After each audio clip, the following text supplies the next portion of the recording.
I was back there listening to Julie Borowski speak, and she says, "Don't make it boring." And I'm back there kind of rewriting my speech now. What I want to do, and I cannot see a thing, golly. What I want to do is I want to talk to you about one of the battles that we had. And I'll mention the roll call battle that Tony talked about, but that's not the main thing I want to talk to you about. I want to talk to you about a fight that we had to shut down a huge increase in government in South Carolina. And then a little bit about how we were prepared for that battle when it came up. Because one of the hard things is we go into these battles as liberty activists and we want to win right off, and we think all we got to do to win is, we just go in there and, as Mike said, give a good argument, and then we can win, and that's just not the way it is. So I'll talk about a little bit about what we did in order to win. But the best government is that which governs the least. I love that saying. And so that was what we were trying to do in South Carolina. There's a part of South Carolina that's historically depressed. The economy's bad there, the schools are bad, there's just little development in commerce, and it's where I-95 runs through South Carolina. They call it the I-95 corridor. And so politicians do what politicians like to do, and they commissioned a study so that they could figure out what the government can do to help the I-95 corridor in South Carolina. And that study was commissioned through two small state universities, Francis Marion University and South Carolina State University, two small historically black universities. They were from that region. And so they had this outfit from North Carolina, Triangle Park, put together this study, and it was reported out, and it's this thick booklet, 189 pages, that detail what the government can do to help the I-95 corridor of South Carolina. Now, not too surprisingly, the study ended up recommending that these two universities that commissioned the study become, quote, regional economic development leaders. So that effectively what they would do is be funnels for hundreds of millions of dollars in, quote, economic incentive money that the state would funnel out to the most favored companies and whoever they could get to move into the area. Government's constantly growing. Usually it's just the day-to-day growth of the government agencies that are already in place. Growth in their size, their power, and authority. Occasionally, government grows by leaps and bounds when new agencies are put into effect. You get the TSA, you get the Department of Education, you get Social Security, you get Obamacare, Medicaid Part D. The I-95 Corridor Authority was one of these great leaps in growth of government in South Carolina.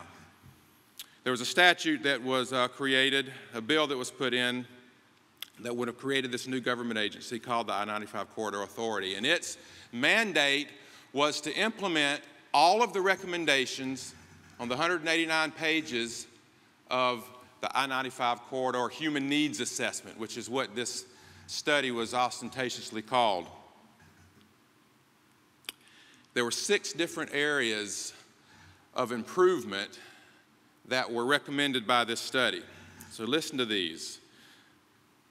In the I-95 corridor, recommendations were made to develop 1, leadership and local capacity, regional economic development, education, infrastructure, tax and finance, healthcare, and social service disparities. So basically every single part of our life, at least for the people that lived in the I-95 corridor, was going to be under the management of this new government agency. Now, that's about 1/3 of the landmass of South Carolina. Hundreds of millions of dollars. And this new agency would have been tasked with carrying out economic development and educational improvement activities, I'm reading from the statute here, which, in the opinion of the authority, will improve the economic conditions. So it's not even limited by statute. It's what the authority thinks is going to be best for this part of the state. This is what they were going to do. The authority would have the I-95 Corridor Authority would have the authority to hire employees, consultants, officers, etc., and decide their salary and compensation, partner with any other government agency from the federal down to the local level to implement the authority's agenda. Buy and sell anything, land, property, assets, etc., and to manage, lease, rent, or otherwise do whatever they determine is necessary with the property they acquire in order to implement the authority's agenda. Enter into contracts, agreements, etc., with anyone or anything in order to implement its agenda. And of course, they were given the authority to sue in their own name. In essence, they're going to have the authority to do whatever they think is necessary to implement whatever they think is necessary. So this bill passed the South Carolina Senate on a vote of 35-6. It passed the South Carolina House on a vote of 84-7. Now, what you need to understand is South Carolina is a deeply red state. We have 9 statewide constitutionally elected officers. All 9 of them are Republican, from the governor on down. We elect 7 congressmen to the United States Congress. 6 of them are Republicans. Both of our U.S. senators are Republicans. Our state Senate, of 46 members, 28 are Republicans. Our state House of Representatives, out of 124 members, 78 are Republicans. So we don't have to worry about the liberal Democrats in South Carolina. They don't have any power. It's the stinking statist Republicans that we're always fighting.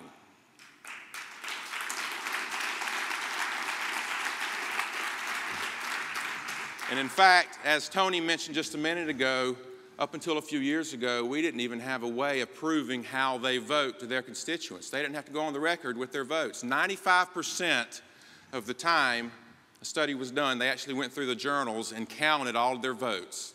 95% of the time they were voting voice votes. You could not prove how they voted. So they could go home back to their district and talk to their constituents and tell them they voted one way, and who knows how they really voted. Nobody could prove otherwise. Well, we used that battle to build our group.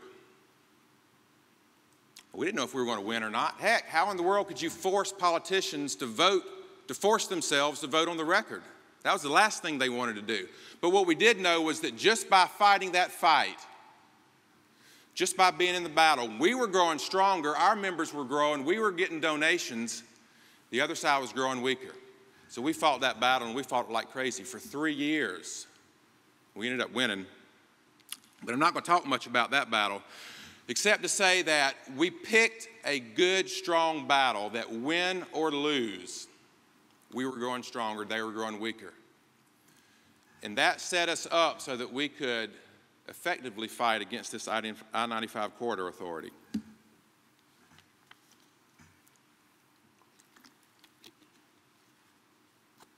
We fought it by blasting the Republicans who were supporting it.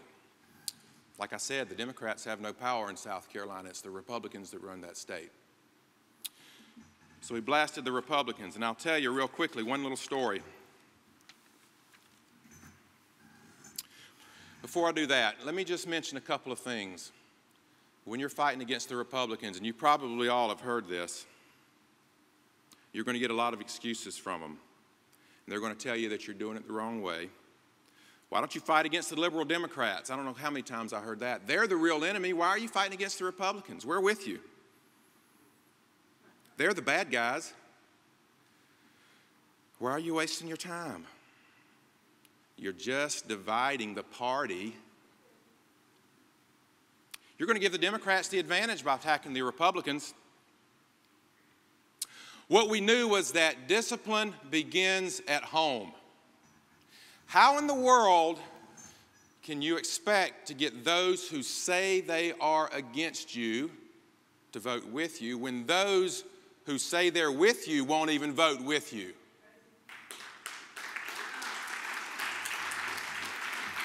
So yeah, we spent 3 solid years attacking Republicans. You bet we did. We exposed him in some pretty painful ways. Yeah. This is Josh Putnam. He's 21 year, in this picture, he's a 21-year-old college student at a community college, North Greenville College in Greenville, South Carolina. I'll tell you about him in just a second, but first I'm going to talk about Dan Cooper. Dan Cooper was the chairman of the House Ways and Means Committee where our roll call bill was at, and he was pocket vetoing our bill. You know what that means? He's the chairman of the committee, so he decides what bills they're going to talk about, what bills they're going to debate. And if he doesn't choose to debate your bill and to bring it up for a vote, it's just dead. And that's what he was doing. He was sitting on our bill. So we generated a lot of pressure on him. We had emails going into his district, constituents calling him, going and visiting his office. But he wasn't moving. He wasn't budging. He was pretty arrogant about it, actually. We're not going to have a hearing on your bill. Why would I want to do that? We're talking about the budget. We don't have time for your bill. He had a lot of excuses. Well, so what we did was, there's a pretty big talk radio station in his district, and we bought time on that radio station, and for 2 solid weeks, we ran radio commercials during the morning drive time. And they basically said, Dan Cooper is blocking our roll call bill. He won't hold a hearing on it. He doesn't want you to know how your representatives vote. So call Dan Cooper, and we gave his number 4 or 5 times during the radio ad. Call Dan Cooper and tell him you want a hearing on our bill. He still didn't budge. As a matter of fact, when people called his office, his response was, well, you just go tell the bill sponsor to, there's a procedural move called recalling a bill out of committee. You just go tell the bill sponsor to recall their bill. And, I'm not going to have a hearing on that bill.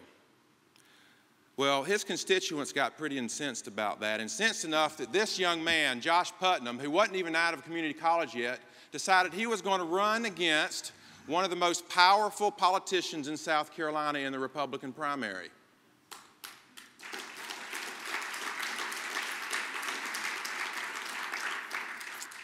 Now, Josh Putnam did not run a very good campaign, I'll have to tell you straight up. He ran it on his own, which you can do that. But he didn't do it very well. He had a really cheesy video that he didn't even put on YouTube. It went on Vimeo. Go figure. He had a pretty cheesy website for his campaign. You could tell he probably did it himself. He raised and spent a grand total of $3,859 to defeat one of the most powerful politicians in the state in a primary. Well, Dan Cooper, on the other hand, he spent nearly $180,000. And he won that primary by 131 votes. Barely won the primary. Well, Dan Cooper knew what every other political consultant across the state knew, was that if he had a well-financed, well-run campaign, he was going down in flames. And so he did what any other politician would do who knew he was going to lose his next election.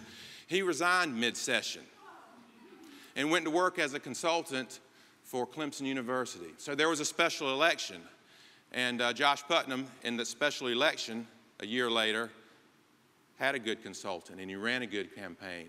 And he made it into a runoff, and he won a very difficult runoff. And Josh Putnam now is the youngest member of our South Carolina House of Representatives. And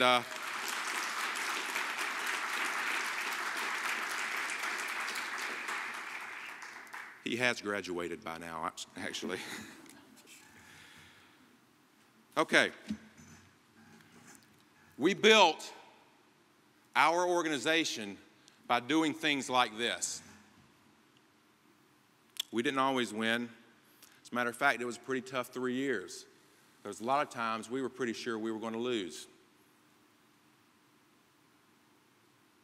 The other thing that we did, that I personally did, was make sure that I developed very good relationships with the leaders of other groups in our state. And there were, at that point, because this was the rise of the Tea Party movement, 2008, 2009 was when we started this battle. At the peak in South Carolina, there was more than 90 different groups of liberty activists, whatever you want to call them, Tea Party, 912. A good friend of mine in Greenville County has a group called Rhino Hunt. I developed really good relationships with the people that run these groups. And they were strong allies that we needed. We wouldn't have won without them. Some of them are pretty dang irritating. Some of them I don't personally get along with real well. Some of them go off and fight really stupid battles. But what I do is I make sure that where we disagree, I minimize the disagreements as much as I can, to the point where most of them I just ignore. And where we agree, we work with each other very well on. Well, let me tell you, back to the I-95 Corridor Authority. What we did, tomorrow if you take the class, one of the things you'll learn about is what we call a 5-column analysis. And that's where you take the body of the General Assembly that you're fighting in and you analyze and you can figure out how they're likely going to vote. So we did that for the I-95 Corridor Authority, and we also paired that up with the geographic regions in South Carolina and also where we knew we had good, strong allies with other groups in the state. And we determined that, first of all, let me back up and tell you, remember, the Senate voted 35-6 to pass this bill. The House voted 84-17 to pass the bill. Fortunately, our governor vetoed it. It went back to the Senate. They overrode her veto 30-10. And then it was going over to the House, where originally we only had 17 people vote against it, 84 voting for it. And for whatever reason, and I don't really know why, all I can think of, it was Providence. This was really near the end of a 2-year session, the first year of a 2-year session. The House decided to delay the vote until the beginning of the next year. So we had about 6 months from June until January where they were out of session and there was this pending veto that they were going to vote on in January. So we had 6 months to figure out how we were going to defeat this bill, and we needed to flip 25 votes to vote to sustain the governor's veto in addition to the 17 that voted against the bill to start with. So what we were able to do with that 5-column analysis was to look and see where we had allied organizations and see where we had members of the House that we figured we could have a chance at flipping their vote. And we made assignments, basically. I would call up like the Aiken County Tea Party and talk with the leader of that, and I say, look, you've got 5 representatives in Aiken County. Only one of them voted against this bill. I need you to find 2 more votes. Out of those 4, we need 2. You go find those 2 votes, and you put the pressure on them and get them to vote our way. In Greenville County, you've got 7. Only 2 of them voted against it, so we need you to get 3. In Charleston County, we did this all across the state and just basically made assignments. This is Miss Jenny Horn. She's a Republican representative from Charleston County. I'll tell you real quickly what they did in Charleston. We went to her district, and they met with her and 3 other representatives. And they talked with her for about an hour. And at the end of it, she said, you know what, I hear what you have to say, but I'm sorry, I'm still not going to vote with you. The folks in the I-95 corridor, they need our help, and this is just a good thing to do, so I'm still going to vote for this bill. This is Gilda Cobb Hunter. So when January rolled around, January 10th, first day of session, they're back in. They take up the veto. Miss Gilda Cobb Hunter takes the floor, and she says basically this: I knew when these mysterious forces over the summer started stirring in our state, and I've never been called a mysterious force before, I kind of like that you weak-kneed Republicans were going to buckle to them and do what they say and kill this bill. And you know what? They did. They did exactly what we wanted them to. And they voted to override the veto, to sustain the veto, and I thought I wrote down the vote total.